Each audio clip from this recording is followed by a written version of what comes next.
At Cabana, we understand the struggles of working in healthcare. Whether it's loss, coworker challenges, or trouble balancing work and home, we're here. And so are 85,000 peers from hospitals and health systems all across the country. Connect with others who have been there. Join our live, daily group classes for support and growth. Because finding someone who gets what you're going through shouldn't be its own struggle. Learn more at www.mycabana.health. Welcome back to You're Always Fine, a space to show up for yourself and embrace the mess that lives underneath because, let's be real, it's exhausting always being fine. So grab your headphones and allow yourself to listen, laugh, and even cry because you are not alone and we aren't always fine. And that's okay. Welcome back. I'm your host, Christine. And I'm Lauren. Today we are diving into the world of worry. Let's get started. I am someone who suffers with anxiety, but I've actually never had a panic attack. Plenty of anxiety attacks, but never a panic attack. So let's quickly go over the differences because I know, Lauren, you just had an experience that we're going to kind of go over. And it made me realize, like, wow, I've actually never had a full-on panic attack, only spirals of anxiety. So panic attacks can come on out of the blue, while in anxiety attacks usually get triggered by like a stimulus or like a gradual build. So like the time difference there is really, really big. It kind of promotes the fight or flight response and takes over in a panic attack. And physical symptoms are usually much more intense than in its counterpart, anxiety attacks. You know, I think, correct me if I'm wrong, Lauren, but there's the like going down the arm, right? Like it mimics like almost a heart attack in panic attacks. And I know that that's not something anxiety attacks do.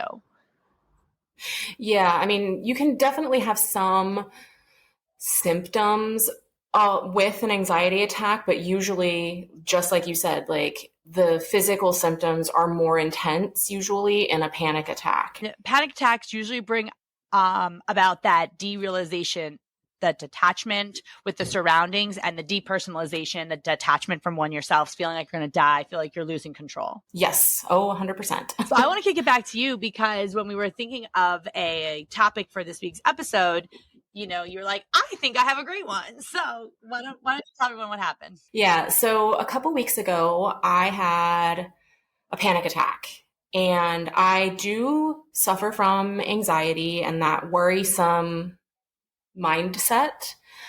Sadly, over the years, I know it's gotten a little worse. I'm not at the point where, I mean, I've been open with therapists in the past. My first one, when I started, you know, really intensive therapy, not so much for anxiety, but we did address that. She asked me after about a year, you know, if I thought, you know, that I needed medication. You know, she knows I'm a nurse and was like, what do you think? And at that time I said, you know, I don't think I'm needing medication right now. I'm still able to, you know, function through my day. And my current therapist, you know, when I addressed anxiety before my panic attack, you know, he asked me the same thing, you know, and I would like to think, and I don't think that they were asking because they were trying to get me to accept, like, you need medication. You know, it's a open dialogue, you know, that you have with your patients. And so again, I said, you know, I don't think I'm at the point where I need medication. And so 2 weeks ago, you know, I had gone out with friends, you know, was having a great time, and got home, hopped on a FaceTime call with my sister. We were laughing about stupid things, and I was starting to wind down for bed. And, you know, at first it was just kind of like thoughts started racing. You know, I'll be very candid. I am going, well, as of today, I just finalized my divorce. So that is a positive for that. I just want you to know that you have a whole family here that supports you. I appreciate that. So living in a foreign country, you know, immigrating essentially by myself and then getting a divorce. I'm not sure our listeners even know where you're actually podcasting from. So can you give them a little backtrack on that? Yeah, of course. So I immigrated to Portugal a year ago, and didn't do it with the help of an immigration lawyer, didn't do anything other than just rabbit hole research is what I like to call it. And just put everything together and immigrated successfully and got integrated in health systems, social security systems, everything. I am essentially a temporary resident. I have my equivalent of a green card here in Portugal. I mean, a lot of things that just when you're in survival mode, you don't really get to process them, because again, when you're in that fight or flight survival mode, my mode is, okay, suppress it down, push through and move on, deal with the feelings later.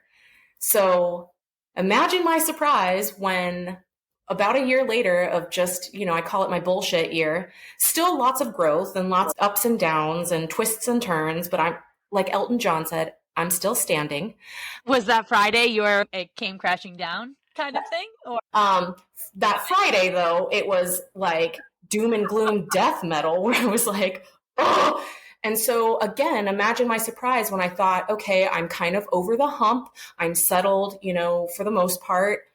But those racing thoughts started. And really what it started with was like, holy shit, I think I'm alone. I'm about to be alone. And I don't mean alone in the sense where I didn't feel like I didn't have people to turn to. It's just, it's me. It's all me. All the years of just not dealing with the things that I needed to deal with and confront are now, it's like, well, you have no other choice. And so those racing thoughts, and then my heart started racing. And I thought, okay, it's just because I'm working myself up. So I utilized the things that we talked about, in some of our sessions, where it's just like, okay, let's just do some deep breathing, let's turn on the lights, maybe not be in the dark, and start, looking at 5 things I can touch, 4 things I can, see, 3 things I can smell. It wasn't working. And then I really started like override at that time. And I started almost hyperventilating. My heart was now really like beating, and a nurse, I'm trying to also assess myself while I'm having a panic attack. And I even outwardly said to myself in that moment, I said, Lauren, you are going to have a panic attack. You are in a safe place. You have a hospital literally right across the street. So if you really are thinking you're going to have a heart attack, 1, your healthcare is free. 2, like you could walk yourself right over to the ER if you needed to.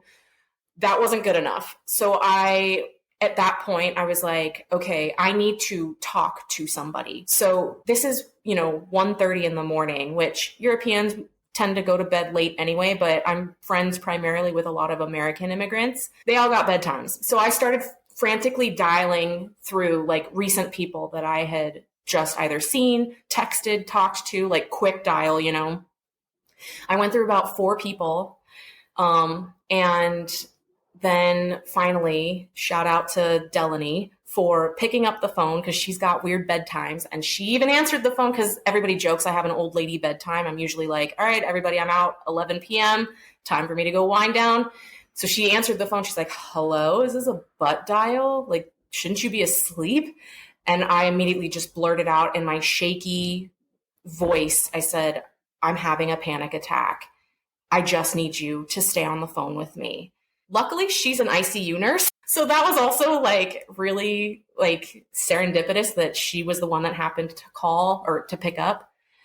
And I'll tell you, it's really, when you're a person who's used to taking things on yourself and pulling yourself up by the bootstraps and being independent, it's humiliating to ask for help in a vulnerable moment to people that you don't know that well.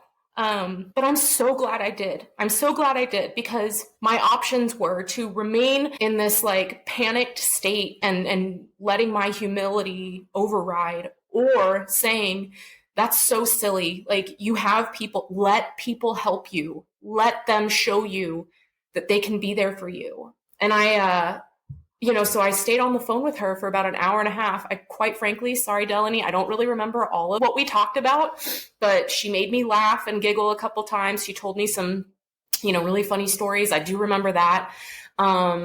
She told me about some of her own, experiences with anxiety. Through the conversation, I was still assessing myself, because then the chills, that was new to me. Like the chills started, like I was like shaking. And I really did at one point, I think I even said, like, I just feel like I'm going to die. And she was like, that's usually, unfortunately, kind of a normal feeling with panic attacks. But it was so new to me that, you know, when you're in that moment, and it's scary. So I share this with our listeners because, one, if you've never had a panic attack and you find yourself in the throes of one, hopefully this will help. But two, also, like, for anybody that has suffered from anxiety and just having those physical symptoms, it's a doozy. It's not fun, but if you have, like, use them, because it made me feel a lot better. I have a few questions, Lauren. So my first is, do you think there's a correlation? I feel like nurses are always needed. They never need.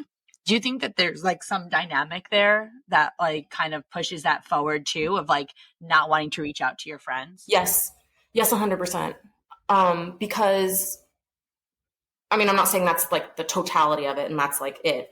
But yes, I mean, especially, you know, as a nurse who I would like to think I have a pretty good, solid reputation of like how I would practice. And once I was taught something, once I, you know, learned some things, that like I could move on and like be independent in my practice. So yeah, I'm used to patients and coworkers, even, like, I'm not saying I'm super nurse, but I mean, like, you know, needing me, you know, family members relying on me because of my quote unquote strength.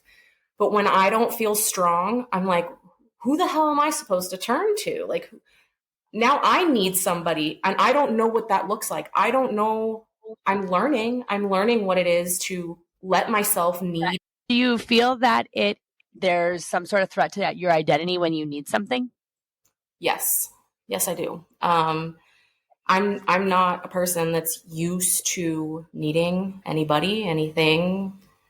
And I find myself in this new chapter of my life, you know, as corny as that sounds, I am letting myself be okay with needing and not shying away from that. I want to lean into that more, because I think for me, I think that's how you strengthen community and like your tribe, you know, like I want to need, but I also want to still be needed.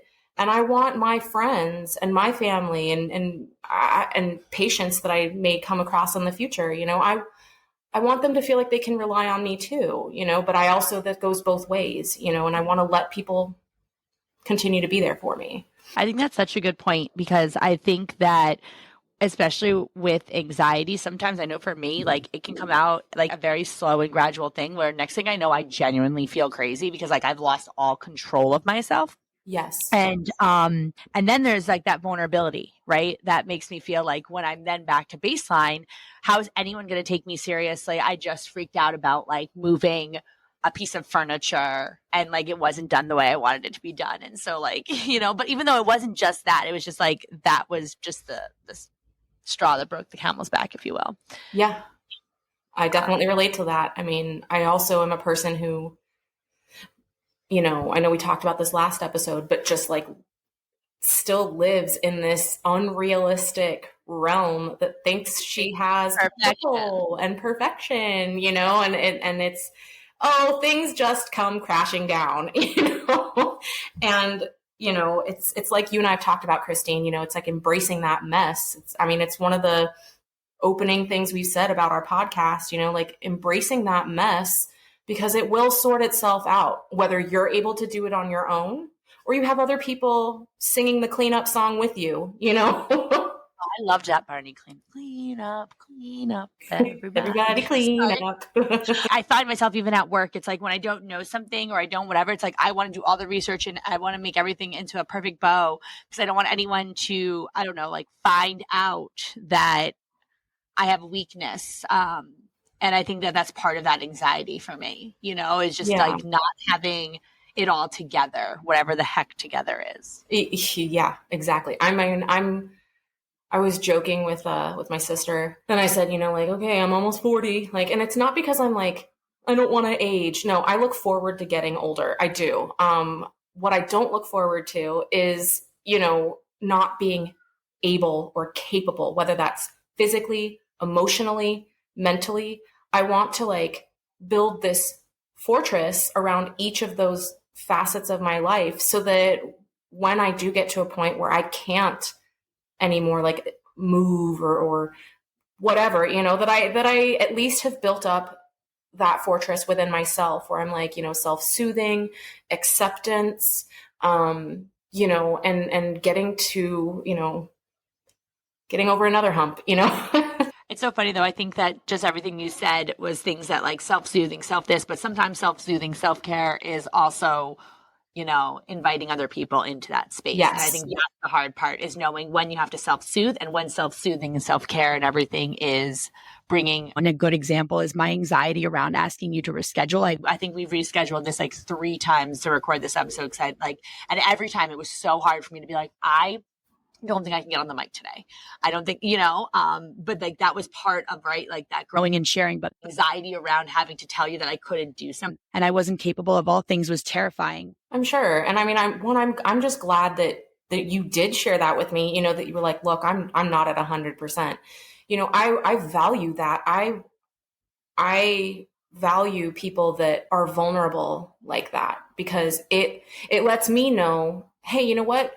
This is a person that I can probably share some of my vulnerabilities with. And that's a beautiful thing, It's almost like modeling it, Yeah. And I hope that's what, Lauren and I were able to do for you all today was to model that, own every little piece about you, every anxious piece about you, every worry that you have, because you are not at all alone. So until next time, guys, mind your health. Seriously, you're fine. You're fine because you have the power to access your place of peace anytime you need it. However, if you get stuck, we're right at the palm of your hand to help.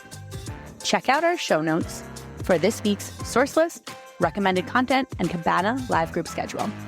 We'll catch you next week for a brand new episode of You're Always Fine.